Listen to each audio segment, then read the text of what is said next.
Hi, I'm Mark. I'm going to show you how to rig a sled for spring mountaineering. First off, list of supplies. You're going to need a sled. Ace Hardware, $35. Now's a great time of year to shop for one. I used 7mm cord from REI. Going to need about 35 feet of that. I use a downhill brake. It's just a big piece of rope. You could use any large diameter rope for that. You're going to need about 20 feet of PVC pipe. Typically they only sell it in 10-foot lengths. This is half-inch PVC pipe. The one recommendation I would make is to buy electric PVC pipe because it is flexible and UV resistant. Also, put some duct tape on there because things are going to break. Duct tape is good to have. And you're going to need a couple carabiners to strap into your harness or belt or whatever you use to connect the sled to your body.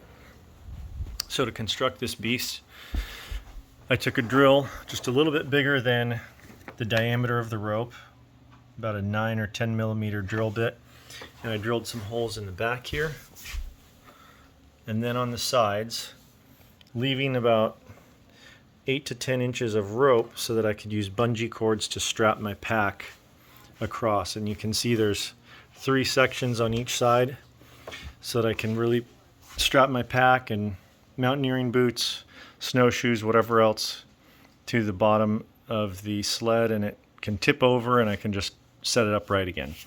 You'll notice that my rope for the back part starts here, goes under and then over, under, over, under and around to this side, and then under over as well till there. The PVC pipe I cut to a 6.5 foot length. That way when I'm up here cross-country skiing or snowshoeing, the PVC pipe stays rigid and keeps the sled from running into the back of my ankles. Now, why have this and the PVC pipe? It's redundancy, and redundancy is a good idea. So once you've got your holes drilled, make sure you plan that out carefully because you don't want to have a random hole for no reason. Make sure you drill out your holes real well and sand them off just so there's no sharp edges to wear away at the rope.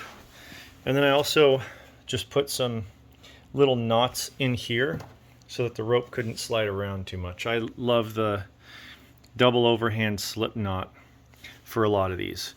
Now when you rig your PVC pipe, you run your rope through the center of it, and then I tie a double overhand slip knot as tight as I can, as close as I can to the end of the PVC pipe.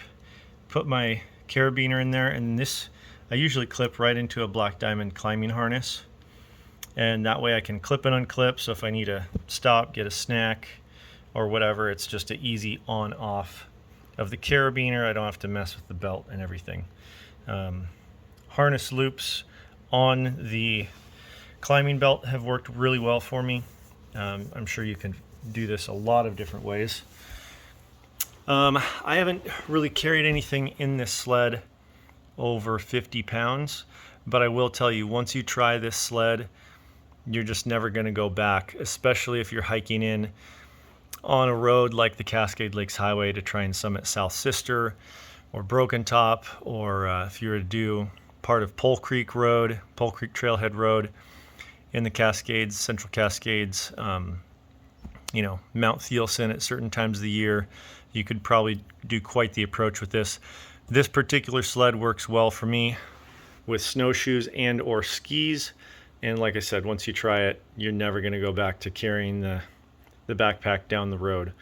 Hope this video has been helpful. I'm sure there's a lot more ways to do this, and probably better ways to do this.